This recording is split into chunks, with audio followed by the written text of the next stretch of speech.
یہاں اندازہ لگائیے گا، ایک مرد ہے، اس نے اپنی بیوی کو طلاق دے دی.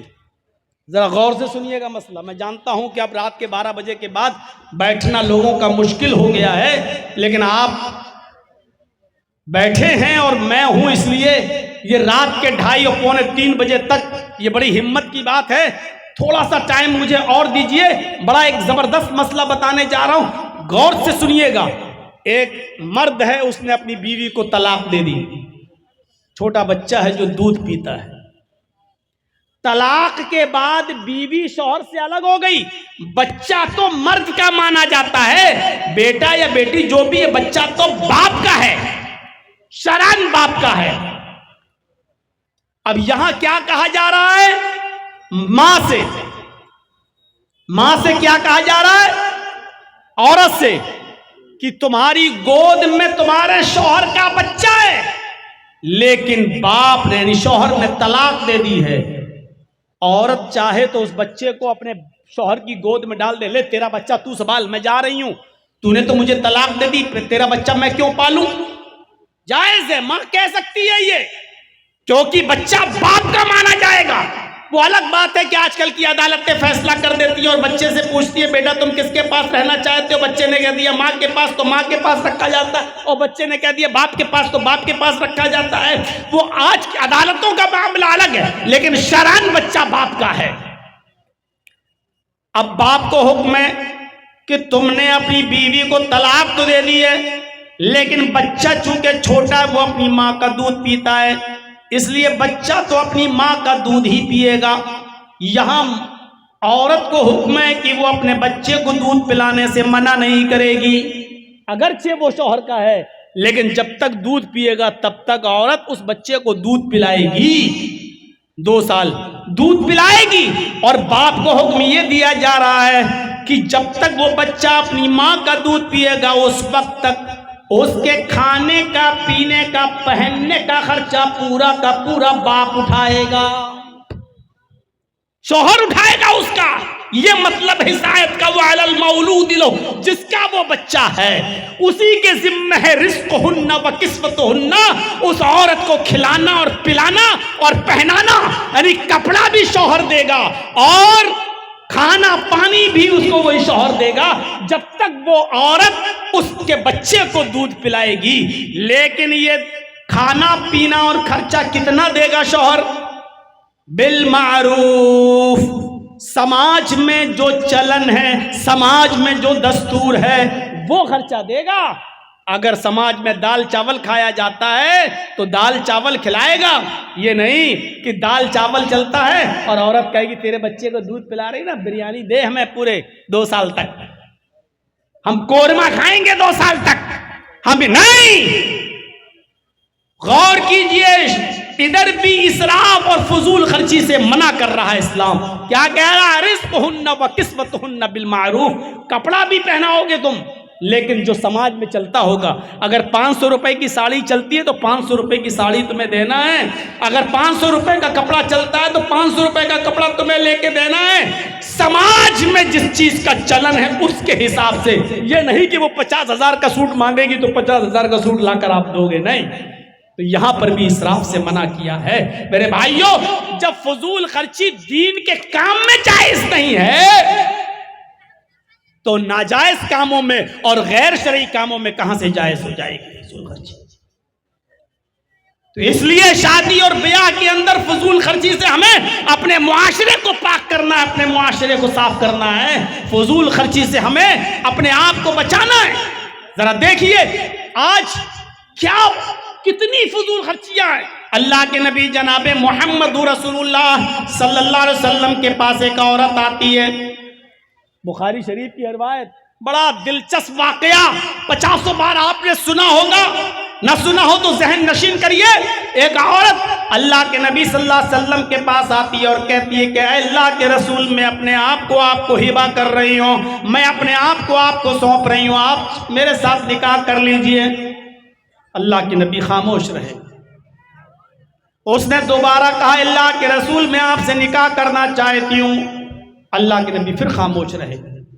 اس نے تیسری مرتبہ کہا اے اللہ کے نبی میں آپ کے ساتھ نکاح کرنا چاہتی ہوں۔ اللہ کے نبی جناب محمد رسول اللہ تیسری مرتبہ بھی خاموش رہے۔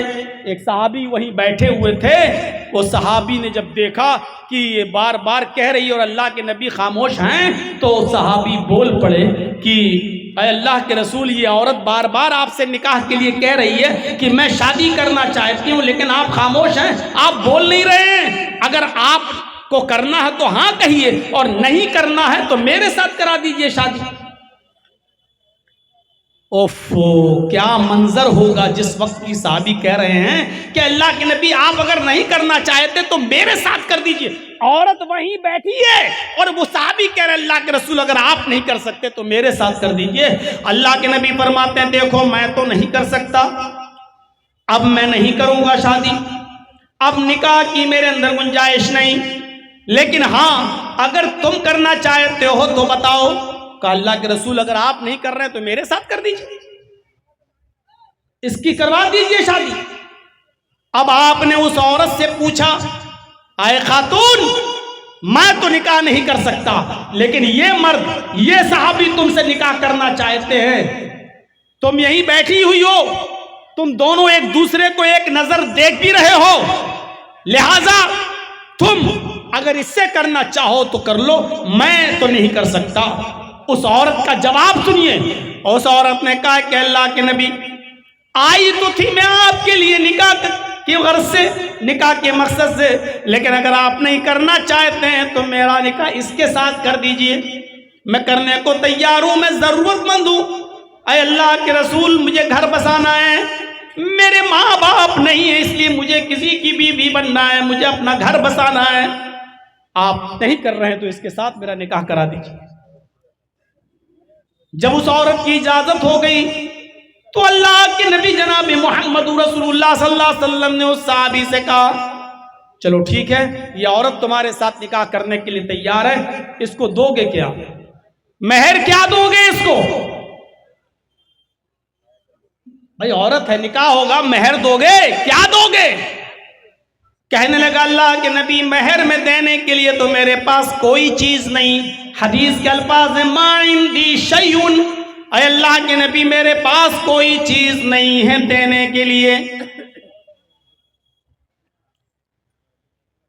اللہ کے نبی نے فرمایا گھر جاؤ، کچھ تلاش کرو، کچھ مل جائے تو لے کر آؤ۔ وہ صحابی گھر جاتے ہیں، تلاش کرتے ہیں، لیکن ان کو اپنے گھر میں بھی کچھ نہیں ملا۔ آتے ہیں اور کہتے ہیں کہ ما وجدت شیئا، اے اللہ کے رسول مجھے اپنے گھر میں کچھ نہیں ملا، میرے پاس کچھ نہیں ہے اس کو دینے کے لیے۔ گھر میں کچھ نہیں اور شادی کرنا چاہ رہے ہیں۔ ہم اور آپ یہ تصور کر سکتے ہیں کچھ نہ ہو اور شادی کا خیال؟ اللہ کے نبی نے دوبارہ بھیجا، جاؤ دوبارہ جاؤ۔ کہ اللہ کے رسول جب میں گھر میں دیکھ کے آیا ہوں کچھ نہیں ہے تو اب دوبارہ کیوں بھیج رہے ہیں؟ آپ نے کہا التمس خاتما من الحدید، لوہے کی انگوٹھی مل جائے تو وہی لے آؤ، وہی دے دو اس کو مہر میں، ارے کچھ تو دو گے۔ وہ صحابی گئے اور دوبارہ اپنے گھر جانے کے بعد لوہے کی انگوٹھی کو تلاش کرتے ہیں، لیکن ان کے پاس اتنا بھی نہیں کہ لوہے کی انگوٹھی مل جائے۔ وہ آتے ہیں اور کہتے ہیں ما وجدت خاتما من الحدید، اے اللہ کے رسول لوہے کی انگوٹھی بھی مجھے نہیں ملی، میں لوہے کی انگوٹھی بھی نہیں دے سکتا، میرے پاس دینے کے لیے لوہے کی انگوٹھی بھی نہیں ہے۔ اللہ کے نبی سوچ میں پڑ گئے، کہنے لگے تمہارے پاس کچھ بھی نہیں ہے، لوہے کی انگوٹھی تک نہیں دے سکتے ہو، بتاؤ پھر صحیح مہر میں دو گے کیا؟ کچھ بھی نہیں ہے تمہارے پاس۔ کہنے لگا اللہ کے رسول ایک چیز ہے میرے پاس، اگر وہ مہر دینے میں کام آ جائے تو میں تیار ہوں۔ آپ نے کہا کیا؟ اب اس نے جو چیز بتائی اس کو سوچ کے آپ دنگ رہ جائیں گے۔ عندی ازار، اے اللہ کے رسول میرے پاس ایک لنگی ہے، ایک لنگی ہے، جب میں سوتا ہوں تو اس لنگی کو پہن لیتا ہوں، جب میں سوتا ہوں تو اس لنگی کو باندھ لیتا ہوں، یعنی نئی لنگی نہیں ہے، پرانی لنگی ہے، سوتے وقت میں پہن لیتا ہوں۔ آپ نے کہا ٹھیک ہے وہی لنگی اس کو دے دے، پرانی۔ کہا اللہ کے رسول اس کو اگر دے دوں گا تو میں کیا پہنوں گا؟